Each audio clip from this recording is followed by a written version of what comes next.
De João, capítulo 1,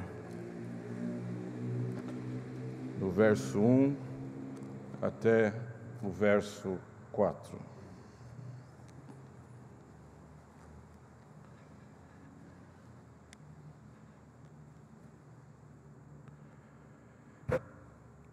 Diz assim a palavra do Senhor nosso Deus: ora, o que era desde o princípio, o que temos ouvido, o que temos visto com os nossos próprios olhos, o que contemplamos, e as nossas mãos apalparam com respeito ao Verbo da vida. E a vida se manifestou, e nós a temos visto, e dela damos testemunho, e vô-la anunciamos, a vida eterna, a qual estava com o Pai e nos foi manifestada. O que temos visto e ouvido, anunciamos também a vós outros, para que vós igualmente mantenhais comunhão conosco. Ora, a nossa comunhão é com o Pai e com seu Filho Jesus Cristo. Estas coisas, pois, vos escrevemos para que a nossa alegria seja completa. Oremos mais uma vez. Pai amado, a sua palavra está posta diante de nós, ó Deus. Nós imploramos, ó Pai, que o Senhor tenha misericórdia de nós, que a sua graça nos atinja, que o Senhor abra os olhos dos nossos corações para aprendermos mais do Senhor nesta noite. Que possamos ouvir, ó Pai, palavras que vêm do teu trono de graça. Eu te adoro, ó Deus, pelo amor com que o Senhor tem tratado os meus irmãos aqui nesta igreja. E lhe peço que neste momento o Senhor me use como um instrumento, ó Pai, de bênção a cada um deles. Continue a falar comigo, ó Pai, e fala com os meus amados irmãos. Em nome de Jesus que eu peço, agradecido por tamanho privilégio de na tua presença poder conversar com o Senhor nesta noite. Amém, Senhor. Ora, veja, João vivia num contexto em que a igreja começava a ser assolada por doutrinas que afrontavam diretamente naquilo que eles acreditavam. João escreve uma missiva. Se nós nos atentarmos para o começo dela, veremos que João não tem o mesmo trato que Paulo tinha, que Pedro tinha. Quando escrevia a carta, ele dizia quem era o destinatário, ele se identificava ao escrever aquela carta, ele demonstrava o interesse que existia entre o escritor e o receptor da missiva, não que João não o faça, mas apesar de ser chamado do apóstolo de amor, ele já começa a carta de uma maneira um tanto quanto autoritária quanto aqueles que a receberão. Porque João vivia, essas igrejas viviam, esse tempo vivia um momento de luta contra a sã doutrina que havia sido pregada pelo nosso amado Senhor Jesus Cristo. Veja, isso não é tão distante assim. Se me permitam 2 exemplos rápidos e práticos antes de adentrarmos. Existe um famoso arqueólogo que todos conhecem, que todos talvez já tenham visto, que sempre aparece em alguns podcasts ou faz algumas apresentações, e questionado acerca de como seria o céu, ele respondeu que estava preparado para encontrar os ateus lá. Ora, então aquilo que nosso Senhor Jesus Cristo fez na cruz não tem validade alguma. Não muito distante disso, um antigo teólogo, de quais muitos livros talvez nós já tenhamos nos afundado em sua leitura, quando questionado, exatamente, meu irmão Gabriel, ele mesmo, quando questionado acerca da inerrância bíblica, ele diz que aquilo que foi escrito num tempo não se aplica a outro. Ou aquilo que foi escrito num segundo tempo não se aplica a terceiro. Como se dispensações fizessem parte de nossas vidas e as administrações existentes no reino de Deus fossem divididas em partes e partes, e a Bíblia então fosse inerrante em tal situação, mas não inerrante em outra.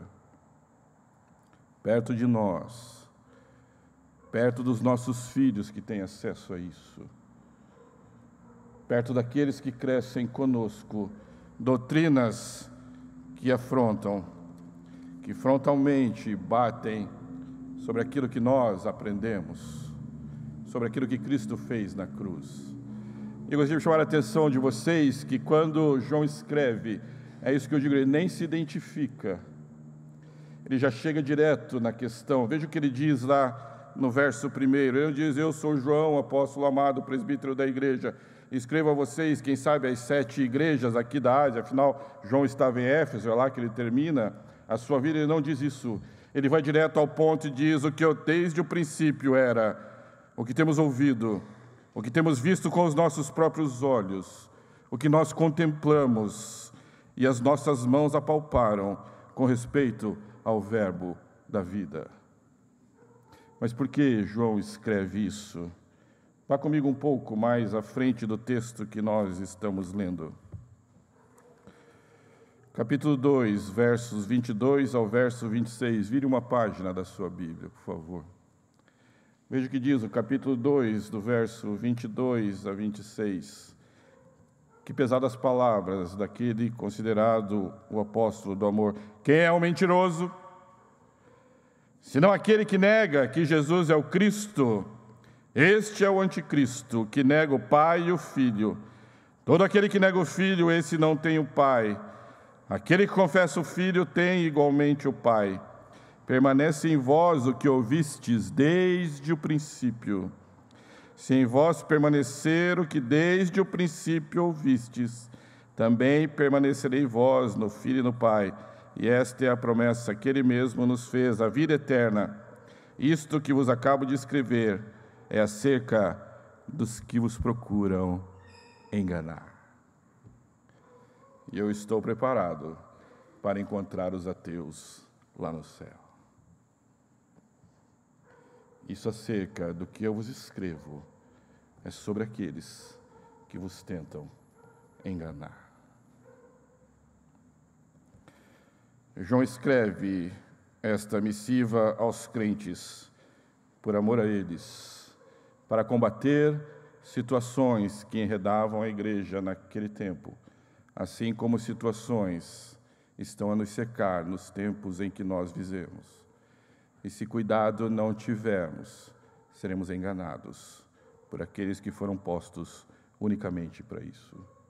Em primeiro lugar, desse texto, avançando esse contexto histórico, dando continuidade àquilo que nós aprendemos pela manhã acerca da pessoa de Cristo, o texto nos ensina, em primeiro lugar, que nosso amado Senhor Jesus Cristo é real e subsiste antes de todas as coisas, que Ele é a vida.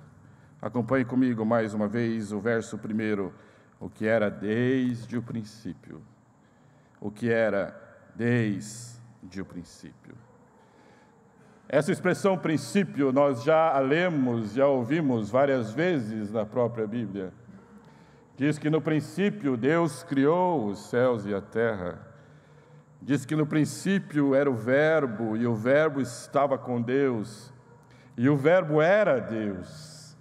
Nosso amado Senhor Jesus Cristo estava antes de todas as coisas, já como soberano sobre aquilo que seria criado. Eu e você, criados à semelhança, pecadores, quem sabe sem salvação neste mundo, temerosos, não sabendo do que seríamos. João vem e diz: antes que tudo existisse, já havia um Salvador que se preocupava com você e que se preocupava comigo. E este Salvador é real. João diz que o ouviu, João diz que o viu, João diz que suas mãos o apalparam. Eu nem imagino que seja isso. João acompanha a Jesus Cristo desde o batismo, percorre com Ele por toda a sua vida, vai com Ele até a sua cruz, ouve ensinamentos nesse tempo, caminha com Ele, come com Ele, deita ao seu lado, navega mares com Ele, anda com o nosso amado Senhor Jesus Cristo, vai com Ele até a cruz. Ao morrer, olha para Ele e diz: cuida da minha mãe. A ser assunto aos céus, Ele está presente. Antes, ao ressurgir, Ele o vê. Portanto, meus amados irmãos, aquilo que pode envolver a igreja para nos prejudicar acerca daquilo que nós sabemos de Cristo, não deve prosperar. Porque desde o princípio, antes de tudo isso que tentam nos ensinar hoje, desde o princípio, é a vida. E a vida é Ele. E a vida existe nele. E a vida é por causa dele. Mas as Escrituras só se prestam a um tempo. Não, meu amado irmão, a Escritura se presta toda hoje a nós também.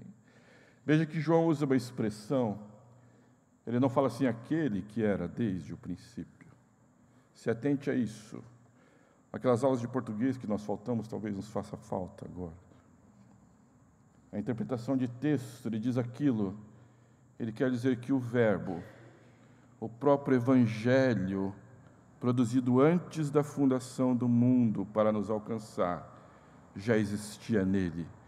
Por isso aquilo tem uma força muito maior, pois traz dentro de si não tão somente a pessoa de Cristo, que já seria pronto e acabado.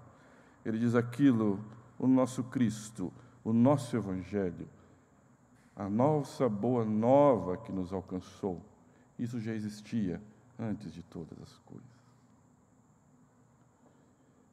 Portanto, se há algo de errado em nós, em nossos relacionamentos, se talvez o nosso casamento não vá tão bem quanto nós imaginamos, se talvez aquele emprego que nós tanto queremos não alcançamos, se talvez a doença se aproxime de nosso lar, se talvez a fraqueza esteja a nos permear, nós precisamos saber que antes de tudo isso, existe aquele que é a cura para todas essas coisas. Enquanto eles discutiam lá, e aqui é gnosticismo, nós vamos entrar nisso, já ouvimos isso várias vezes aqui, já sabemos sobre a gnose, diz então que o espírito é bom e a matéria é ruim. Claro, isso numa simplicidade tremenda. Era isso que eles discutiam, mas se Jesus é bom, se ele vem na matéria e a matéria é má, então ele não vem. Nós temos até um caso que é o docetismo, quando você quiser cuidar disso, lembre de doce, tá bom? Mas qual que é essa doutrina do docetismo? Lembra do doce? O que ela dizia? Que o Espírito de Deus desceu sobre Cristo quando aquela pomba vem e Deus conversa com o seu filho, mas antes que chegue à cruz ele dá no pé. Porque ele não vai cumprir isso, porque afinal a matéria é má. Mas o Espírito é bom. E assim nós pecamos, então, porque achamos que isso só está na carne. E no Espírito não haverá reflexo nenhum. João vem combater isso. Ele diz, antes que engane vocês, eu preciso dizer que ele é real para mim, que eu falei com ele, eu ouvi dele, eu toquei nele, eu estive ao lado dele. Jefferson, mas nós não tocamos, nós não vimos. Mas nós somos apaixonados pela Bíblia e sabemos que somos bem-aventurados, porque não vimos, mas cremos. Ela se presta a nós hoje. Eu não estou preparado para encontrar ateus no céu. No céu, apenas aqueles que tiveram as suas vestes lavadas pela vestidura do Cordeiro, pelo sangue que foi derramado no meu lugar e no seu lugar. Em primeiro lugar, esse texto, então, nos ensina que o nosso amado Senhor Jesus Cristo é real, subsiste antes de todas as coisas e é vida. Em segundo lugar, o texto nos ensina que o nosso amado Senhor Jesus Cristo é real, subsiste sobre todas as coisas, sobre antes de todas as coisas e é vida. Mas preste atenção, não é qualquer vida, é uma vida eterna. Veja o que está escrito comigo, acompanhe a leitura no versículo 2. E a vida se manifestou, essa vida que João conhecia, ela se manifestou e nós a temos visto e damos testemunha e vô-los anunciamos, artigo definido, a vida eterna, a qual estava com o Pai e nos foi manifestada. E se existe amor maior do que esse, eu não conheço. Essa vida estava lá antes de todas as coisas. Essa vida estava com o Pai lá na criação. Diz que tudo foi criado por Ele, por causa dEle, para Ele.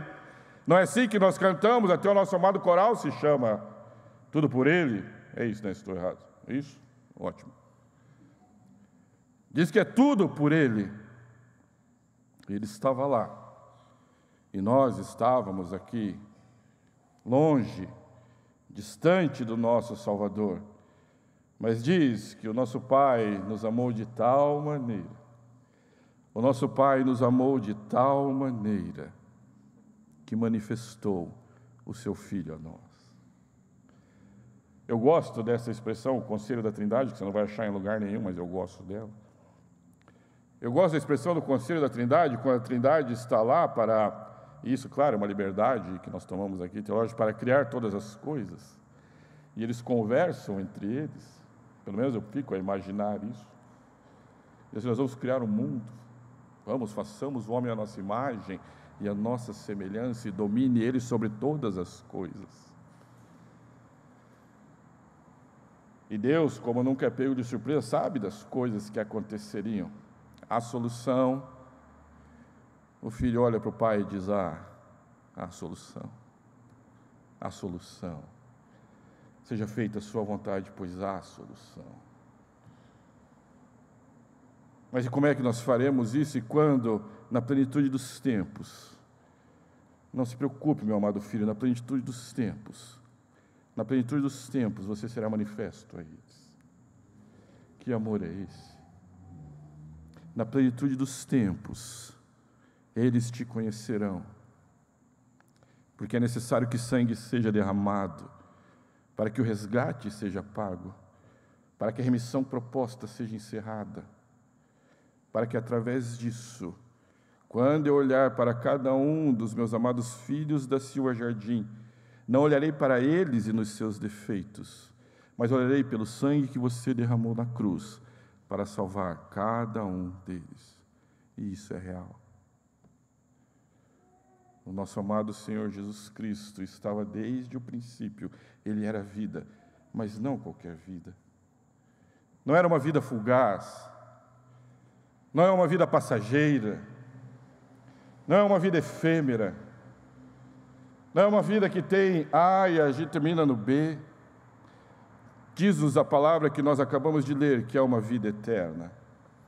E eu não sei você, mas eu quero estar nesse lugar. É uma vida que não tem fim, nós não entendemos isso. A nossa mente, um tanto quanto limitada, não consegue entender esse conceito da eternidade. Sei que muitos dos nossos irmãos que nós já conhecemos estão lá, vivendo já na presença, porque confiaram, porque confessaram, porque disseram que esse Cristo vive. E assim como Ele nasceu, nós nascemos. E assim como Ele viveu, nós aqui andamos e vivemos. E assim como Ele morreu, um dia nós também morreremos. Mas assim como Ele ressuscitou, João nos ensina que não é uma simples vida, é uma vida eterna. Nós também ressuscitaremos. João está dizendo isso. Eu não estou preocupado com os ateus do céu. Eu estou preocupado com aqueles que foram lavados pelo sangue do Cordeiro naquela cruz, para que o plano da salvação fosse completo. E sendo completo, nós lá podemos estar. Escrevo-te estas coisas, ele escreve a Timóteo, aqui é Paulo conversando com Timóteo, ele diz: escrevo-te estas coisas esperando ir ver-te em breve, para que, se eu tardar, fique cientes de como se deve proceder na casa de Deus, que é a igreja do Deus vivo, coluna e baluarte da verdade. Evidentemente, grande é o mistério de piedade. Aquele que foi manifestado na carne, foi justificado em espírito, foi contemplado por anjos. Você vai? Vou sim, eu tenho que ir. Foi pregado entre os gentios, foi crido no mundo, foi recebido na glória. Ele já existia antes e para lá voltou depois de cumprir a vontade de Deus. Ele foi manifesto a nós, meu amado irmão, minha amada irmã, a mim e a você, para que nós pudéssemos ter vida, e vida em abundância. Não é qualquer tipo de vida. Se Ele se manifestou a mim e a você, nós não somos mais iguais como nós éramos. O texto é 1 Timóteo 3, 14 a 16. Ele se manifestou a nós para que nós tivéssemos vida. Não qualquer tipo de vida, mas vida eterna. Em terceiro e último lugar, o texto nos ensina que o nosso amado Senhor Jesus Cristo é real. Ele subsiste antes de todas as coisas. Ele é a vida, não qualquer vida, mas a vida eterna, que gera comunhão com o Pai e com Cristo. Acompanhe comigo, está escrito no verso 3. João volta ao que ele começou a falar e diz: o que temos visto e ouvido, anunciamos também a vós outros, para que vós igualmente mantenhais comunhão conosco. Mas para que eu não quero? Ora, a nossa comunhão é com o Pai e com o seu Filho, Jesus Cristo. Eu quero. Eu quero. Eu quero que minha esposa esteja aqui. Eu quero que meus filhos estejam aqui. Eu quero que os meus amados irmãos estejam aqui. Essas coisas eu vos escrevo para que vocês tenham comunhão. Por que comunhão? Porque é comunhão com o Pai e com o Filho, porque é vida. Permite-me trazer um exemplo um pouco diferente para vocês, sobre vida, sobre comunhão. Existe um povo na Indonésia, se eu guardei os nomes direito, é o povo Tajara. Para por aí, ok? Existe um povo Tajara e eles têm uma cerimônia que eles chamam de Manene. Vai piorar. E nessa cerimônia, que acho que acontece uma vez por ano, eles desenterram os seus mortos, é verdade, colocam as melhores roupas que eles gostavam nos seus mortos, festejam com eles por um tempo, e é uma festa mesmo, eles fazem, e depois eles os enterram de novo, para que seu espírito encontre salvação. Isso é morte. Isso é morte. Só isso. E o nosso Deus veio para que nós tivéssemos vida. É por isso que eu digo que não está tão longe como nós imaginamos que esteja. Está mais próximo do que vocês podem pensar. E todo mundo vai pesquisar o que é Tajara agora, né? Seu irmão foi o caminho, né? Agora, Tajara, Manene, todo mundo agora vai saber o que é isso. E ele faz isso, eles fazem isso. Entretanto, meus amados irmãos, nós temos um propósito diferente disso. E, aliás, nós somos instados a propósitos faz 2 domingos, creio eu, aqui pela manhã. Acerca de 2025, qual é o nosso propósito? Qual é o nosso propósito? Segundo João acaba de escrever, eu vos escrevi porque eu tenho um propósito, que vocês tenham mais comunhão uns com os outros. E esta comunhão é com o Pai e com o Filho. porque aquele que existe desde o princípio nos trouxe vida, não qualquer vida, mas vida eterna, para que nós tenhamos comunhão. Se não há comunhão, não há Cristo. Se não há comunhão, meu amado irmão, não há Cristo. João vai encerrar dizendo que caso isso ocorra, veja o que diz no verso 4: estas coisas, pois, vos escrevemos, para que a nossa alegria seja completa. E pela manhã fomos lembrados que existem provações, existem momentos que nós passaremos, que não serão tão bons a nós, mas que bom que são momentos. Assim é chamado, momento. O momento não é bom. Agora não vai tudo bem. É um momento. Mas a vida é eterna. É isso que nós aprendemos de manhã. É um momento. Essa expressão se chama momento. Eu não estou bem agora. É agora. As coisas não vão bem. É agora. São momentos.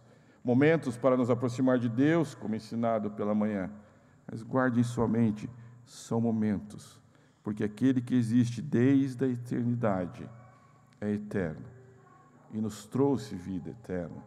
São momentos que existem. Eu sei que existem momentos de tristeza, eu sei que nem tudo são flores, não é mesmo? Mas são momentos.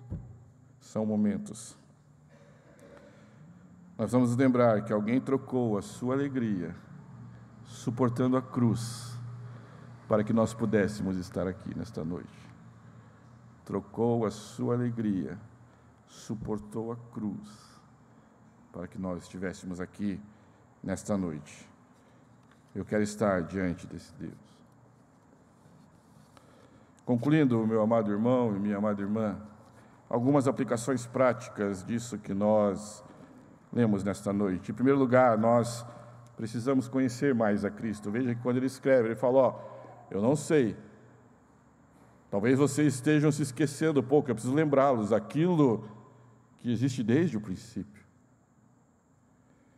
Eu preciso lembrar vocês que eu ouvi, eu conversei com ele, eu toquei nele, ele existe. Precisamos nos lembrar disso. Precisamos estudar mais isso. Precisamos ter a certeza disso em nosso coração. Em segundo lugar, precisamos conhecer mais a Cristo e vivermos de acordo com Ele. Eu vi o que Ele fazia. É isso que eu quero fazer. Eu vi que a sua moderação era conhecida de todos. Eu quero ser moderado. Eu vi que Ele era um servo doce e fiel. É isso que eu quero. Eu o conheci, eu andei com Ele. Nós precisamos conhecer mais e viver mais de acordo com Ele. Em terceiro e último lugar, precisamos conhecer mais a Cristo, para vivermos mais em comunhão com o Pai e com Ele e com os nossos irmãos, mas em alegria. Em alegria. Em alegria. Comunhão é alegria. Sabe aquele rapaz emburrado que você encontra muitas vezes lá e tal na igreja, aquela irmã? É alegria. Cristo é alegria. Disse-lhe mais: ide, comei carnes gordas, tomai bebidas doces, e enviai porções ao que não tem nada preparado para si. Vida. Porque este dia é consagrado ao nosso Senhor, o único que possui vida, e vida eterna, não qualquer vida. Portanto, não vos entristeçais, porque a alegria do Senhor é a nossa força. Comunhão. Louvado seja o nome do nosso amado Senhor Jesus Cristo, não somente hoje, mas pelos séculos dos séculos, porque antes dos séculos Ele já nos amou. Amém?